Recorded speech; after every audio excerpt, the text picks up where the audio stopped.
বারুইপুর, হোগলা, পদ্মেরহাট, মগরাহাট, জয়নগর, তারপরে নতুনহাট, ওই পূর্ব দিকে বাসন্তী, এই সমস্ত নিয়ে একটা কর্মী বৈঠক হোক। এবং সেটা মনে হয় হোগলায় হাফিজ আব্দুল রহিম সাহেবের মসজিদটা খুব বড়, ওখানে বা অন্য কোথাও হতে পারে একটা কর্মী বৈঠক। আজকে যেমন হয়েছে, কর্মী বৈঠক হলে আলোচনাগুলো ভালোভাবে তৈরি হয়, ওটা আপনারা ঠিক করবেন, তারিখের সাথে আমরা দেব। বুঝতে পারলেন তো? এটা হওয়া দরকার। এরপরে মেম্বারশিপের ব্যাপারে দিল্লিতে আলোচনা হবে 24-25 তারিখে ওয়ার্কিং কমিটির মিটিং। মেম্বারশিপটা আমরা ভালোভাবে করতে চাইছি। জেলাটাকে 4 ভাগে ভাগ করে 4টে গ্রুপ, নিজের এলাকা সহ তারা দায়িত্ব নেবেন। ধরুন 50টি যদি শাখা সংগঠন থাকে, তাহলে একটা শাখা সংগঠনে 12-13টা করে অঞ্চল থাকবে, 5 জনের কি 7 জনের টিম থাকবে, সময় মতো মেম্বারশিপ করবে। প্রথমে নিজে, আমার স্ত্রী, আমার ছেলে বা মেয়ে, আমার বোন, আমার আব্বা আম্মা, আমার শ্বশুর শাশুড়ি, আমার দাদি নানি, এই যদি আমরা করি তো 25টা মেম্বার আমার বাড়িতে হবে। বোঝা গেল? এখান থেকে শুরু হবে। এই 25টা মেম্বারশিপ করার পরে আপনার পরিচিত বন্ধু বান্ধব অনেক আছে, ডাক্তার আছে, দোকানদার আছে, কোনো ভাই আছে, সেখানে যাবেন। জমিয়তের মেম্বারশিপ হচ্ছে, আপনার মেম্বারশিপটা করুন। দুটো হলো। 3 নম্বর, মাদ্রাসায় শিক্ষক, তাদের পরিবার, এটা 3য়। 4র্থ হলো যে ছেলেরা মাদ্রাসায় পড়ে তার গার্জেন, 4 হলো। বোঝা গেল?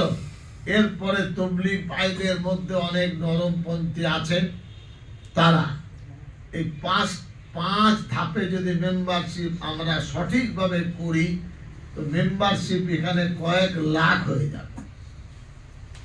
2 লক্ষ টার্গেট আপনারা করবেন, বসে আলোচনা করবেন।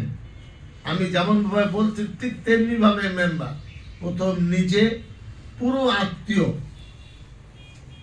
তারপরে হবে পরিচিত বন্ধু বান্ধব, এরপরে হবে মাদ্রাসায় শিক্ষক বা তার আত্মীয়, ছাত্রদের অভিভাবক, তবলিগ জামাতের নরম বা গ্রামের ক্লাব বা ইত্যাদিরা। এই 5টা জায়গায় মেম্বারশিপ করলে মেম্বারশিপ বাকি। এখন আলহামদুলিল্লাহ এমন কোনো গ্রাম নেই যে জমিয়তকে জানে না, এমন কোনো থানা নেই যে জমিয়তকে চেনে না। আল্লাহর ইহসান, সারা ভারতবর্ষের মধ্যে পশ্চিমবঙ্গ 1 নম্বর জমিয়তের জায়গা আছে আলহামদুলিল্লাহ। বোঝা গেল? এটা আল্লাহর ফজল।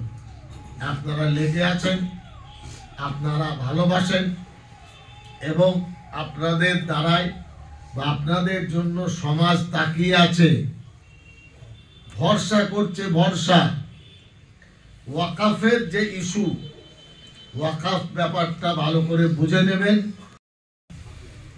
জমিয়তের আমি সভাপতি সাহেব, সম্পাদক সাহেবদের বলবো, ছোট ছোট গ্রুপ মিটিং করে। গ্রুপ মিটিং করলে কথাগুলো ভালো করে বোঝানো যায়। সাধারণ জলসায় সেটা হয় না। আমরা যেমন 10টা ব্লক রেয়াজ করছি, 5টা নিয়ে করুন। জমিয়তের দিকে মানুষ তাকিয়ে আছে। অনেক মাদ্রাসাওয়ালারা ছুটি দিতে চান না। আমি বলবো সেই মাদ্রাসার নামগুলো আমাদের দেন, রমজানের সনদ আটকে দেবো তাদের। হ্যাঁ, জমিয়তের কাজে আমি কি ছেলে মেয়ের বিয়ে হচ্ছে, হাসান সাহেবের নাতি কোথায়, মাঝে ছুটি দেবেন না? লালকাই লাগিয়ে দিয়েছেন। সাগরের কে এসছে, তোমাদের মাসে দেখো আসলে তোমরা লাল গায়ে লাগিয়ে দাও, এটা আমার কাছে সব আমরা সারা রাজ্যে তাকিয়ে দেখি না। কারণ হচ্ছে মাদ্রাসা বাঁচানোর লড়াই, রাবেতা বাঁচানোর লড়াই, আলেমদের অস্তিত্ব রক্ষার লড়াই। এক্ষেত্রে যদি আমরা সহযোগিতা না করি তো কে করবে? বোঝা গেল? কোন মাদ্রাসা দেখে দেবেন যে মানে কারণটা ঠিক না বেঠিক, ওয়াজে জাওয়াজ তার মধ্যে আছে। হ্যাঁ, আমাদেরকে দেওবন্দ রাবেতা এটা, তো আমার মাদ্রাসাকে লাল গায়ে লাগিয়ে দেবে?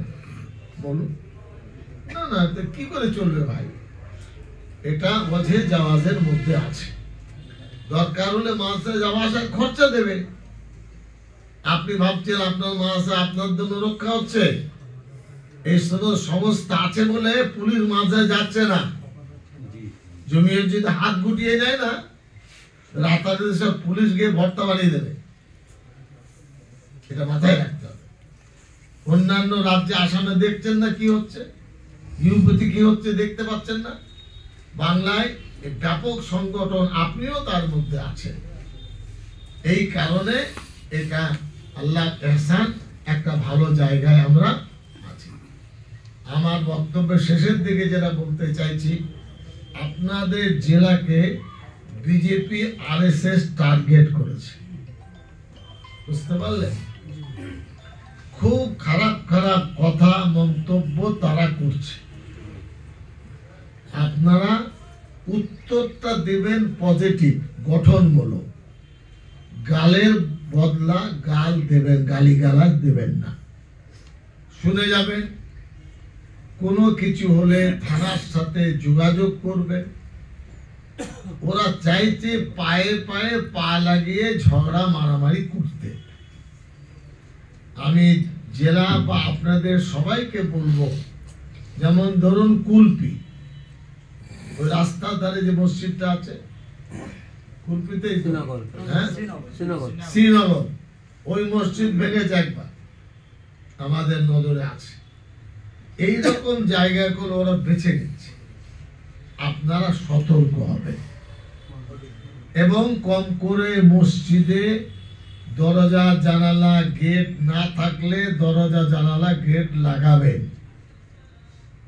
নজরদারি করবেন যাতে কোনোভাবে মসজিদের ক্ষতি করতে না পারে। ওরা সুযোগ খুঁজছে, কত পুলিশ দেবে? আমার মসজিদ, আমার মাদ্রাসা, আমাদের এলাকা, আমরা যদি সতর্ক না হই তো কি হবে? সতর্ক, বুঝতে পারলেন না? পারলেন না? এটা আপনারা করবেন। অনেক গ্রাম আছে যে একেবারে মানে অমুসলিম ভাইরা আছেন, মুসলমানরা আছে, মুসলমানের সংখ্যা কম। তাদেরকে বলবেন মসজিদের দরজা যেন থাকে গ্রিল বা কাঠের, যেটাই হবে। বাউন্ডারি না দিলে বাঁশের বেড়া দিয়ে বাউন্ডারি দেবে, যেন মসজিদের ক্ষতি করতে না পারে। মসজিদের ক্ষতি করলে মুসলমানদের সেন্টিমেন্টে লাগবে, তাৎক্ষণিক কিছু করে ফেলবে, বুঝলেন? এই কারণে আপনাদের সবার দায়িত্ব, আপনার এলাকায় 20টা মসজিদ ধরুন, ডাকবেন মসজিদ, ভাই মসজিদের দরজা আছে, জানালা আছে, রাত্রেবেলায় তালা লাগিয়ে যান না যান না। যদি পাকা পাঁচিল না থাকে বাঁশের বেড়া দিয়ে মসজিদটা ঘিরে রাখবে। কোনোভাবে শত্রুরা যত সুযোগ, খুব সম্ভাবনা আছে বিধানসভা 26-এর আগে ভালো রকম গন্ডগোল 24 পরগনায় তারা করতে পারে। যে যে স্পর্শকাতর, মগরাহাটে করবে না, জবরদস্ত এলাকা, বারুইপুরে করবে না, কিন্তু কুলপি, নামখানা, কাকদ্বীপ, এই মিশ্রিত এলাকায় মানুষকে ভয় দেখাবে। নিজেরা সাবধান, সতর্ক হবে, এই কাজগুলো করবে। কথা শেষ করব, ওয়াকাফের বিষয়ে আমাদের ইচ্ছার ভিত্তিতে আমরা যতটুকু চেষ্টা করেছি ধরে নেন 3 ভাগের 1 ভাগ আমার যে জাল পেতেছি সেই জালে মাছ এসেছে 3 ভাগের, আর 2 ভাগ আল্লাহ রাব্বুল আলামিন মানুষের অন্তরের মধ্যে ভালোবাসা দিয়েছেন। চলো কলকাতা চলো, এই যে চলো অবস্থাটা, এটা আল্লাহর ফজল। আল্লাহকে নুসরত করেছেন। আল্লাহ বলেছেন, আল্লাহ ইয়ানসুরুর কথা বলেছেন, আর ওয়াইসাব্বিত আকদামাকুমের কথা বলেছেন। আমরা যতটুকু জেনেছি, প্রায় ধরে নেন 5 ভাগের 1 ভাগ আমাদের সামনে ছিল, আর 4-5 ভাগ মানুষ 5 কিলোমিটার পর্যন্ত বাইরে ঘুরেছে, এবং সারা কলকাতা বিজেপির লোকেরা বলছে সর্বনাশ, হ্যাঁ এ কোথায় ছিল, এ কোন দরজা দিয়ে ঢুকলো, গর্তের দরজা খুলে গেল, এত মুসলমান বাংলায় আছে। বুঝতে পারলেন না, পারলেন না? আল্লাহর আরেকটা বড় ফজল, এত বড় সমাবেশ, এত গাড়ি, কোনো বিপদ হয়নি। এটা আল্লাহর ফজল এবং ইহসান, আল্লাহর নুসরত, আল্লাহর মদদ, কিছুই নেই আমাদের। মুসলমান প্রমাণ করে দিয়েছে যে আমরা উচ্ছৃঙ্খল নই, এটা জমিয়তের প্রাপ্তি। ওই কলকাতা শহরে অনেকে সভা করে, পুলিশের সাথে ধস্তাধস্তি হয়, পিটাপিটি হয়, পুলিশ জেলে নিয়ে যায়, কিন্তু আল্লাহর ফজল, আল্লাহর করম, আপনাদের দোয়া, যে পুলিশ প্রশংসা করেছে যে সাহেব আপনাদের লোক ভলেন্টিয়ার এত ভালো যে আমাদের কিছু করতেই হয়নি। এই যে সার্টিফিকেট পাওয়া গেল, এটা যত দিন যাবে জমিয়ত তত ইনশাআল্লাহ প্রতিষ্ঠিত হবে। এর দ্বারা আমরা কি শিখলাম? সে ডায়মন্ড হারবারের সভা হোক, উস্তিতে হোক, মগরাহাটে হোক, জয়নগরে হোক, যে কোনো জমিয়তের সাধারণ সভা হবে, শৃঙ্খলা হলো সব থেকে বড় বিষয়। কর্তৃপক্ষকে টাইট হতে হবে। বারবার আমরা ভিডিওতে বলেছি যে 15 বছরের উপর নিচে ছেলেরা আসবে না, শৃঙ্খলায় আসবেন, কোন ধরনের উচ্ছৃঙ্খলতা হবে না। আপনি যখন সভা করবেন অঞ্চলে বা জেলায়, এটাকে মেনে চলবেন যাতে আপনার সেই ওজনটা থাকে। বুঝতে পারলেন? জেলার ব্যাপারে আমার কাছে অভিযোগ এসেছে, বারিপুর অফিস আমাকে একটা কাগজ দিয়েছে, আমার এখানে আছে, প্রায় 15টি শাখা সংগঠন, তারা কোনো হিসাব দেয় না। নামগুলো পড়বো না থাকবে? সভাপতি বলছেন পড়তে হবে,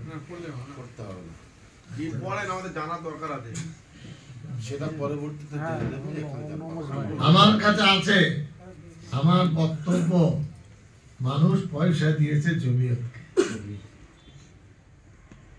যারা হিসাব দেননি হিসাব দেবেন, হিসাব না দিলে আগামী দিনে তার দায়িত্ব থাকবে না। এটাই বলে যাচ্ছে, ভালো করে শুনবেন। 10 বছর জমিয়ত করছেন, 20 বছর করছেন, কোনো কিছু নেই, মুআমালায় সাফ সুতরা হতে হবে। আমাকে জিয়া দিয়েছে 18টা সংগঠন, হালকা বা শাখা সংগঠন, কোন হিসাব দেয় না তারা। একই আমরা হিসাব দিই, আমি জানি না আজকের হিসাব কি আছে। আমার অ্যাকাউন্টেন্ট আছে, টাকা ঘাটতি হলে আমাকে বলে, আমরা এদিক ওদিক মানে ভিক্ষা করে বলি বাবা কাজটা গেলাম। এখনো পর্যন্ত কলকাতা জমিয়তের আপনার যে খরচ, সে খরচ শোধ করতে পারেনি। কলকাতায় আরিফ আছে, সবাই জানেন, Zillur Rahman Arif, stage, mic, chair এসে দায়িত্ব নিয়েছিল। কালকেও ফোন করেছে, হুজুর আমাদের বাকি টাকাগুলো দেন, আমার আর একটা সভা হোক তখন বলে এসে চলে গা। খোঁজ করেছেন, আমাদের জিজ্ঞেস করেছেন, জি আপনি টাকাটা আটকে রাখলেন, টাকা আসলো জমিয়তের নামে, জি এটা খেয়ানত করা হচ্ছে। নাম আছে, নিজেকে শুধরে নেবেন, তা নাহলে কিন্তু এই মেম্বারশিপ শুরু হবে, আমরা তাকে ওই পদে রাখবো না, ওই পদে থাকার উপযুক্ত নন। দু চারটে মানে শাখা আমার নজরে আছে, আর এই তো 15টা দিয়েছেন, আমার তো জানা ছিল না। আপনি বলবেন যে ভাই আমার 10,000 আদায় হয়েছে, আমি 2,000 খরচ করেছি, ঠিক আছে, 5,000 টাকা জেলায় নেয়, কোনো হিসাব নেই জেলায়। কত বড় অন্যায় কথা এটা, এটা আমার পৈতৃক সম্পত্তি। খুব ভালো করে শুনবেন, 1994 সাল হযরত তাহির সাহেব আমার মহতারাম শ্বশুর ইন্তেকালের পর থেকে এটা 2024, কত বছর হলো? 30 বছর। এই 30 বছরের হিসাব আমার অফিসে আছে। কত বছরে? 10 বছরের আছে হাতে লেখা, 12 বছরে, আর বাকি প্রত্যেক বছর অডিট হয়। জমিয়তের নামে ব্যাংক অ্যাকাউন্ট আছে, জমিয়তের নামে গ্যাস সিলিন্ডার আছে, জমিয়তের নামে ইলেকট্রিসিটি আছে, জমিয়তের নামে 2টি দলিল আছে বাড়ির, বুঝতে পারলেন? মিউনিসিপ্যালিটি ট্যাক্স আছে, সিদ্দিকুল্লাহ চৌধুরীর নাম সেখানে নেই, কমের আমানত। তো আপনি আমাদের প্রতিনিধি, আপনি বলবেন জেলাকে জিম্মেদার, ভাই আদায় করেছি, আদায় করতে 2,000 5,000 হয়েছে, একটা কোল্ড ড্রিঙ্ক খেয়েছি,